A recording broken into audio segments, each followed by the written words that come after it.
In this video, we're going to look at UFC 291. I'm going to give you my predictions for the entire card. We're going to talk about things from a betting perspective, and we're going to look at each one of these fights from the top down, so make sure you watch until the end. As always, you can call me Kunith. Let's make some money this week.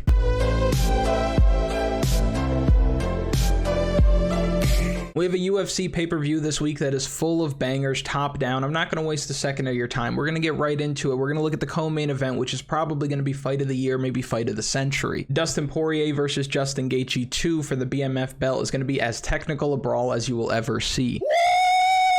This is a rematch from a fight that they had in 2018 where Dustin Poirier was able to pick up a late finish. That fight was a war. It was fight of the night, and Dustin Poirier would just not be denied. He threw way more volume. He outlanded Justin Gaethje nearly 3-1 on significant strikes upstairs, and that's really been the story of Dustin Poirier's career. He's turning everything into a dogfight, and he's going to land more punches than you and eat all of yours. And the reason why he's able to eat all these strikes is because he has elite striking defense. He has great blocking technique. He moves his head really well, and even if he does get hit cleanly, he rolls with these punches unlike anybody else. He stays loose. He does a good job of eating up space when he has the advantage and retreating when he needs to. So Dustin Poirier, very intelligent, legend of the game, and somebody who's one of the hardest fights in the world, especially if you're going to stand and bang with him. And on the other side, a lot of the same things could be said about Justin Gaethje. I don't think you could say the striking defense thing about Justin Gaethje because he's eating strikes like this.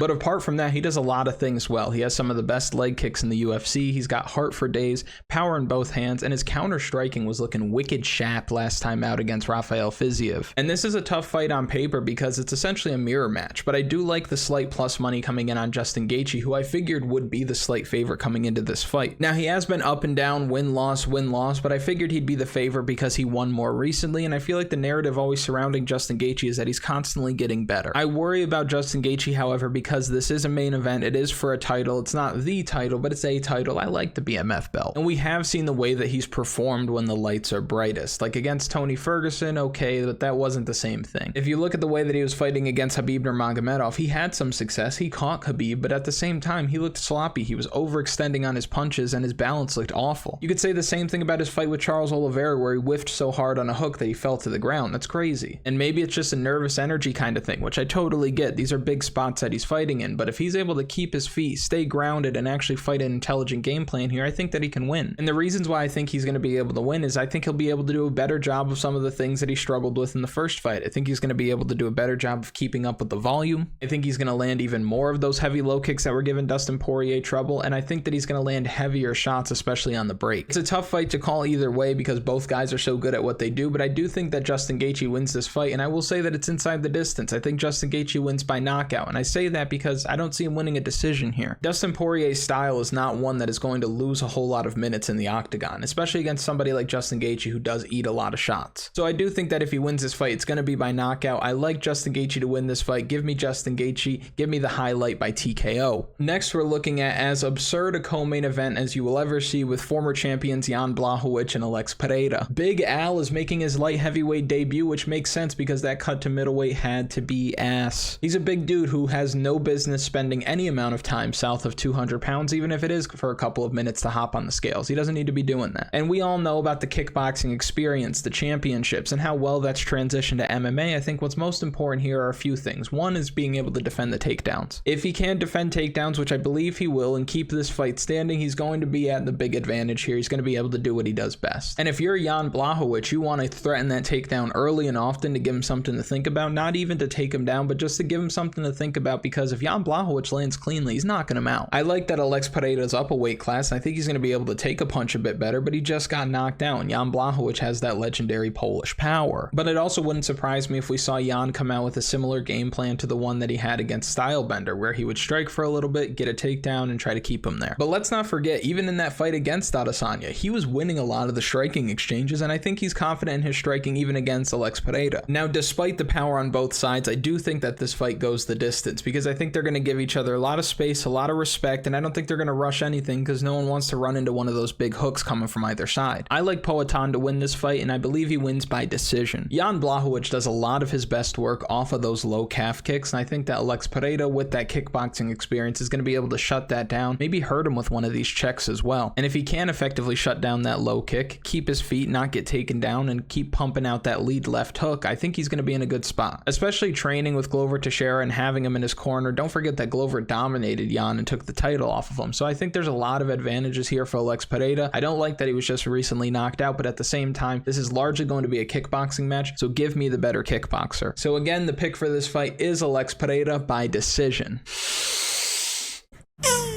Next, we're looking at Stephen Thompson fighting Michel Pereira. This card is full of high-level striking, and that's going to be on full display when Wonderboy and Pereira go at it this week, and I think that Michel Pereira has all the tools to win this fight. He's the better athlete, he's a lot younger, he's going to be a lot physically stronger in the clinch, and I think he could dominate this fight if he's able to get takedowns, and he's got a solid enough chin to take some of that Wonderboy offense. And he's looked good in the UFC outside of his debut where he gassed out against the featherweight, but apart from that, he's been winning these fights, showing improved patience, showing improved cardio, and overall doing a good job of winning minutes. But on the other side, you have Stephen Wonderboy Thompson, one of the best MMA strikers of all time, with a style that not many can counter if they're not able to out-wrestle him. Still doing it at 40 years old, and beware the old man in a profession where most men die young. If you look at his most recent wins, they are vintage Wonderboy. He beat the crap out of Kevin Holland. Before that, he beat Jeff Neal, and then he was a step ahead of Vicente Luque. It's like that movie with Adam Sandler in The Longest Yard when he says he's so fast he makes fast people look not fast. Wonderboy's such a great striker that good strikers look like not great strikers against him. You understand what I'm saying? You see these guys who are highly regarded as good strikers just struggle against them because of the range, the distance management, the movement, the accuracy, the timing. And he's throwing this crisp, nay, perfect technique without any kind of wasted movement or energy. He's able to keep a strong pace throughout these fights because of it, and I think that's going to play a huge factor this week. You're going to hear me talk about this a couple of times as we go through, but they are at elevation. They are in Salt Lake City. I don't know if you remember the last time they were in Utah, but everybody was gassing out. Michel is gassed out before. He slowed down in the third round last time out against Santiago Ponzinibbio, and if he gets pieced up on the feet here early and is forced to wrestle, he's going to burn too hot. Plus all of the antics. If he's going to be singing and dancing and twerking his way to the octagon, flipping around, looking for Superman punches, Showtime kicks, big actions like that, he's toast. He'll put himself at a disadvantage, and if he's not careful, he can get slept. Wonderboy's got those sneaky head kicks, the wheel kicks, the well-timed counter straights. I like Wonderboy to keep the feet, the range, and be the fresher guy throughout this fight. Give me Stephen Thompson to win this fight by decision. I actually have a bet on Stephen Thompson this week, and for all the official bets, DraftKings strategy guide, and more, you can visit KunithMMA.com. You'll see all that throughout the week. Now for this next fight, let me tell you something. There was a time where if I saw plus 260 next to El Cucui's name, we would scoop that up. However, we know what the current form of Tony Ferguson is. He has not looked the same at all. He has looked like Anthony Ferguson. Tony Ferguson is not who he once was, and the unfortunate part for him, the unfortunate part for us fans who want to see blades and shades, want to see the Dark Knight rise again, Bobby Green is who he has always been, a guy who takes tough fights, has clean boxing, and can fight a hard 3 rounds. Years ago, it would be Tony Ferguson all day, but I worry that he gets touched up here, and Bobby Green ends up looking a lot faster and wins pretty cleanly. Tony Ferguson can still make it happen if this fight hits the mat. I don't think that his ability to end fights when the fight is on the ground is something that he's going to lose anytime soon. But I can't ignore the fact that he looked so slow and so hesitant and basically fell into a guillotine against Nate Diaz in a fight that he probably could have won. But Bobby Green is unbettable here. At greater than minus 360, that's ridiculous. Bobby Green has had ups and downs in the UFC career, and if anybody's going to pull a stunt at these crazy odds, it's King Bobby. He's not nearly as well-rounded, and again, I think on my mat, Snap Jitsu, if Tony Ferguson can get him down there, he's going to win. And while I do think that Bobby Green touches him up on the outside, Bobby Green is not known for his power, and he's gotten touched up lately as well. You look at his last fight against Jared Gordon that ended because of the finishing sequence that came off of the headbutt, but it looked like, I think we all realized that he was going to get knocked out. He got slept before that by Drew Dober because he had his hands low and he was trying to escape and didn't give himself enough room up against the cage. I've placed a small bet on Tony Ferguson already just because the odds are ridiculous, and you're not always betting a person, you're betting the number. You're never betting the person, really. You're betting the number. And I know we talk a lot on the channel about that when it comes to DraftKings, but you could apply the same logic to betting. I think that Bobby Green wins this fight. I think he wins by decision. I think he's going to matador Tony Ferguson along the outside. outside of the cage and just win minutes. I think he's going to keep those long jabs and crosses in Tony's face. Tony's going to wear a lot of damage and he's going to lose these rounds. But the line is so wide that it is worth a small shot on Tony Ferguson. However, the official pick here will be Bobby Green by decision. If you haven't already, real quick, like the video, subscribe to the channel, comment something for the algorithm. If you want to go a step further, share the video with somebody you know is going to be watching the fights this weekend. All great ways to support the channel, and it costs you no dollars at all. Next, we have another awesome fight with Michael Chiesa and Kevin Holland. This is a big clash of styles as well because Michael Chiesa is not only looking to get this fight to the ground, but he needs it there. Michael Chiesa wins fights when he's able to get takedowns and find himself in a dominant position. He's got decent submissions, and I'd say he's a willing grappler. I don't know if I'd call him a great grappler in the UFC. And I say that because he's been submitted a lot. We've talked about this in the past often. Michael Chiesa puts himself in bad positions on the mat time and time again. So for as big of a submission threat as he is, he's just as big of a submission risk. And on the other side, Kevin Holland is a striker. He can throw down. He's got speed and power in both hands. He's long and he could do things that other fighters can't. But he is getting taken down in a lot of these fights. He's getting taken down far too often, albeit that's because nobody wants to stand with him. But it is happening a lot. Now I think that if this fight is on the feet, he is absolutely going to light Michael Chiesa up and he probably knocks him out. Now if Michael Chiesa is able to take him down, I could see him having a lot of success. However, I do think that this is a tough one to call because Kevin Holland's not just going to roll over on the ground. Kevin Holland does get taken down a lot, but he also makes these guys work. He gets back up to his feet and he's no slouch on the mat. He knows what he's doing on the ground. He's a black belt under Travis Lutter, and not for nothing, he's probably going to be the stronger guy in this matchup. Let's not forget that Michael Chiesa came up from lightweight once upon a time to make 170, and now Kevin Holland has come down from 185 to make 170. Because he's such a threat on the feet, Michael Chiesa is going to be desperate to get this fight to the mat, and I see Chiesa maybe shooting for a bad takedown, getting caught with a guillotine, getting swept on the bottom, getting caught with a Darce choke with those long, slender arms coming from the Trailblazer. We know this. Michael Chiesa puts his neck out there like he's trying to get his buddy a job at the same place he works. What it comes down to for me is I think that if this fight is on the feet, there's no way that Kevin Holland loses. And if this fight is on the mat, it's not a definite that Michael Chiesa is going to win. So give me the bigger athlete, give me the stronger athlete, and give me the guy who I think has more ways to win. Give me Kevin Holland to win this fight inside the distance. Next, we're looking at a fight between Trevin Giles and Gabriel Bonfim. Gabriel Bonfim is coming off of an impressive finish in under a minute in his UFC debut over Munir Lazzez. He's one of the biggest favorites on the card, and it is completely justified. He's younger, he's undefeated, he has more ways to win. Not only can he hang with Trevin Giles on the feet, who is largely a jab merchant, but once the fight hits the ground, which it will at some point in this match, he's going to find a submission. And Trevin Giles has good experience. He's been in the UFC for a long time, and he has a very steady approach, but he is a generalist with only one stoppage in the last 5 years, and that was over Bavon Lewis. Who? He seems to do a lot of waiting in these fights. He's giving up takedowns and he's not pressing the issue. I see Bonfim coming out hot, looking for a takedown early, finding the neck and winning this fight without taking a whole lot of damage, setting him up for a quick turnaround. The line is wide here, but there's still value on Gabriel Bonfim because this fight is going to be one-way traffic. I suggest you put him in your parlays this week. The pick for me in this fight is Gabriel Bonfim by submission. Now for this next fight, you listen to me and you listen good. I'm tired of seeing the Derrick Lewis slander on the timeline. The Black Beast is one of the most entertaining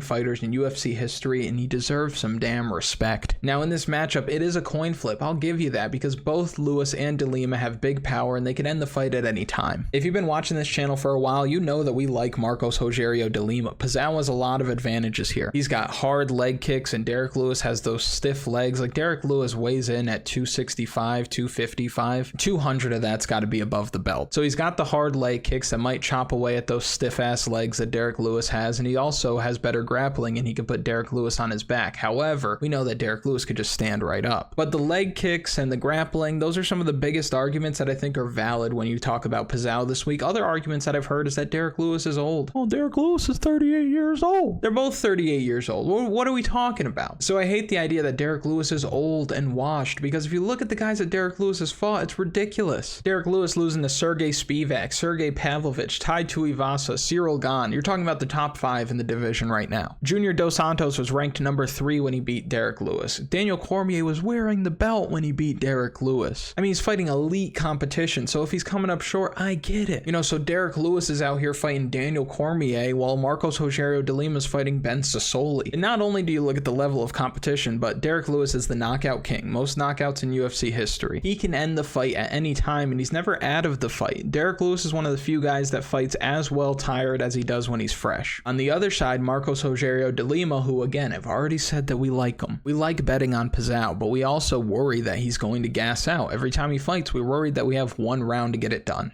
And again, where are we? Say it with me. We are in Utah. Yes, Utah. At elevation, it's up. When it's up, it's hard to breathe. Marcos Rogério de Lima comes out hot, tries to knock Derrick Lewis out in the first round. Lewis is still there in the second round and sleeps him with one punch. Both these guys are going to get tired. I'm not saying Derrick Lewis is Darren Elkins. He's not some kind of grinder, but you know that Derrick Lewis is going to be able to fight better when he's tired. I think he wins this fight, wins by knockout, and reminds everybody just who the Black Beast is. Hear that bass? Give me Derrick Lewis by knockout. In this next fight, we have Roman Kopylov and Claudio Ribeiro, and Kopylov is coming in as a big favorite here, coming off of back-to-back wins where he showcased that clean striking, toughness, and really good distance management. He could be a problem on the feet because he moves so well and he throws things so straight, and he's going to look to knock out Claudio Ribeiro this week, who is there to be hit and doesn't really move his head off the center line all that well and is probably going to try to slug it out. Claudio Ribeiro is coming off of a big win over Joseph Holmes where he was able to do good work on the mat and on the feet. He was able to secure a takedown, land those heavy shots, and that's really what turned the tides. And if he's able to wrestle in this fight, I think he's going to have a lot of success, but I doubt that's going to be the case because Kopylov does a good job of keeping his feet in most of these fights, and I see his steady output just overwhelming Claudio Ribeiro. Like Michel Pereira that we talked about earlier in the video, I think that he's going to burn really hot. I don't expect him to be able to fight hard for 3 rounds. I think that Kopylov's going to be able to keep a strong pace. Now, I worry that we might be overrating Kopylov and his striking because of the recent success that he's had, because the level of competition hasn't been great, and I think that Claudio Ribeiro is probably the best striker that he'll fight in the UFC. And I mean up until this point. I think there are better strikers in the division than Claudio Ribeiro, but I mean from the guys that he's already faced. But based on the evidence that we have so far, it's hard for me not to think that Roman Kopylov is the more technical fighter in this matchup. Claudio Ribeiro, like Tony Ferguson earlier, is worth a small bet because the line is very wide, he is very powerful, and again, he's probably the best striker that Kopylov has seen in the UFC so far. But the pick for me in this fight is going to be Roman Kopylov by knockout. Next, we're looking at a fight with Jake Matthews. He's fighting UFC newcomer Darius Flowers, who's stepping in on short notice. Jake Matthews is one of the better plays of the week. The late notice replacement, I think that Darius Flowers comes in here, the moment's very big, he gasses out, and I think that Jake Matthews is going to take over and probably submit him in the second or third round. He looked really bad last time out against Matt Semelsberger, and I know a lot of us out there had really high hopes for him coming off of that masterclass against Andre Fialho where he was able to just float on him. But Matthew Semelsberger has that big power, has good experience, and proved to be too much for Jake Matthews. However, in this matchup, I think he's going to mind his P's and Q's, stay away from that bigger power from Darius Flowers, take him down, and submit him again probably in the second or third round. Darius Flowers has power, he has strength, he's going to look for takedowns of his own potentially, but I think that this moment is going to be way too big. At 6,900 from a DraftKings perspective, if you want to take the shot, by all means. But purely from a prediction standpoint, I think that Jake Matthews is going to overwhelm him with his grappling, finish him late, give me Jake Matthews to win this fight by submission. Next, we have a fight with CJ Vergara and Vinicius Salvador. Elevation and some elevation. Because of the circumstances, I ask myself a couple of questions. Who's got the better gas tank? Who's got more dog in him? And who's going to fight for your money? All of these questions have the same answer, and it's CJ Vergara. CJ has done well for us in the past, and I expect him to keep winning fights as long as he's getting matched up with guys like this, guys with big power who are going to come out and try to take your head off, but struggle against guys who are going to stay in your face, eat whatever it is you can dish out, and keep moving forward. Even last time out, we saw him on wobbly legs, running around the octagon against Daniel Lacerda, but he was able to take his best shots, wait for Lacerda to gas, and go in for the kill and get him out of there. On the other side, you have Vinicius Salvador, who is a powerful striker who's looking to come and take your head off, but I think last time out against Victor Altamirano, we learned everything we needed to know. You can call it UFC jitters, there's some validity to that, however, I do think he could be beat by somebody who's just going to keep working. Victor Altamirano was able to make it a dirty fight, take him down, make him work, and he just couldn't keep up with the volume. He had his moments in that fight for sure, but he couldn't keep up with it overall, and to me, CJ Vergara is a better version of Victor Altamirano. Not for nothing, I think we got catfished a little bit by Vinicius Salvador and his power because he knocked out Shannon Ross in the Contender Series. You know that Shannon Ross, as respectfully as I could say this, has durability issues. So that win doesn't really age all that well. It doesn't take anything away from him, but it doesn't hold a whole lot of weight anymore. I like Vergara to get it done, fight through the pain of being at elevation, continue to work throughout the fight as Salvador starts to slow down. Give me CJ Vergara to win this fight by decision. Next, we have Matt Semelsberger fighting Uros Medic, and Matt Semelsberger is a guy who's got a ton of potential. He has ridiculous power, 9 knockdowns in 8 UFC fights. He can grapple as well. He can take guys down. He's strong on top. He's a good athlete. He's a big dude, nice size for the weight class. A lot to like about Matt Semelsberger. We talked about it just a minute ago when he was smoking Jake Matthews in their fight. It was really a masterclass by Matt Semelsberger, and it seemed like every time he touched him, he was about to knock him out. Even last time out against Jeremiah Wells, every time he was touching Jeremiah Wells, it looked like the fight could have ended right there. The problem with Matt Semelsberger, however, to me is a fight IQ issue. We saw last time out against Jeremiah Wells, him sit in a closed guard for far too long, him not do nearly enough to stop takedowns, and him not put enough volume out there when they were on the feet. We saw him get touched up against Alex Morono in a fight that he probably should have won if he just pressed the issue a little bit more, put more out there, and was first and last as opposed to maybe just being last. Look at the fight against AJ Fletcher. A lot of people thought that AJ Fletcher won that fight. He was getting reversed, he was getting beaten on the ground, he was giving up positions, and it just wasn't a good look. Now on the other side, you got the doctor, Uros Medic, who's coming up in weight, and it's cool when you see guys come up in weight. When you see guys go down in weight, it's almost like a desperation kind of thing. When you see guys go up in weight, it's because they are serious about what they're doing, they want to feel better, and they think that because they feel better, they'll be able to perform better, which I love. I think that Uros Medic is way cleaner on the feet, much more technical striker, and I think that if he's able to keep his distance and start landing on Matt Semelsberger, he's going to have a lot of success. And after his UFC debut, people were very high on him. He gets packed up by Jalen Turner, which happens to a lot of people. And last time out, he goes out there and he smokes Omar Morales. So there's a lot to like about Uros Medic coming up a weight class, and for me, Matt Semelsberger, he makes too many mistakes. I'm going to take the dog shot on the doctor here. Dangerous striker. He has his loss out of the way in the UFC. He's not trying to protect a perfect record, and Matt Semelsberger, the fight IQ scares me off. So give me the underdog, give me the doctor, give me Uros Medic to win this fight. I'm going to say by decision. And lastly, we're looking at a fight with Miranda Maverick. She's fighting Priscilla Cachoeira, also lovingly known as Priscilla Cash as an underdog for those of you that know. Miranda Maverick has been up and down in the UFC. 4 wins, 3 losses. She was thought to be the next big thing, and it looks like she's a middling contender at this point. She's winning fights against competition who she should be winning against, and she's losing fights against competition who, at this point, we know she probably should be losing against. What she does well is she fights hard for 3 rounds. She gets good takedowns. She's strong in the clinch, and if she is able to get the fight to the ground, she's able to do good work from there. Last time out, she absolutely flopped as a big favorite when she was fighting Jasmine Jasdavicius. So to me, I think the jury is still very much out on Miranda Maverick. If she gets stuck on the feet, if she can't get takedowns, if she does get taken down herself, she doesn't have a whole lot of answers. On the other side, we have the ATM that is Priscilla Cachoeira. You want some money? You're about to lose your house? You want to go buy something big? Just put everything on Priscilla Cachoeira because she's gonna go get it for you. No, don't actually do that, but you could here, and I wouldn't be mad at you because on the feet, it's not even close. Priscilla Cachoeira, I think, could knock her out. I think Priscilla Cachoeira can knock anybody out. She's got crazy durability, crazy power. We've seen her fight hard late in these fights, especially against Ji-Yeon Kim, where she was able to snatch up that win. Some people cried robbery. I cried zombie girl. Let's go. But her takedown defense is poor, and that's what's giving me the most pause here. I think Miranda Maverick's going to be able to close distance, get her clinched up against the fence, trip takedown, and do good work from there. Probably submit her in the second round, maybe the first round. I really worry about the takedown defense from Priscilla Cachoeira, who, when do we ever go against her on this channel? I don't think we have. I think we have picked her every time. Since the start of the Kunith channel, we have picked Priscilla Cash as an underdog every time. She's been an underdog every time, and she's cashed for us twice. I'm not picking her this time. We're breaking tradition. I'm picking Miranda Maverick, even though she's on Fraud Watch low-key. My mind may change later in the week, but give me Priscilla...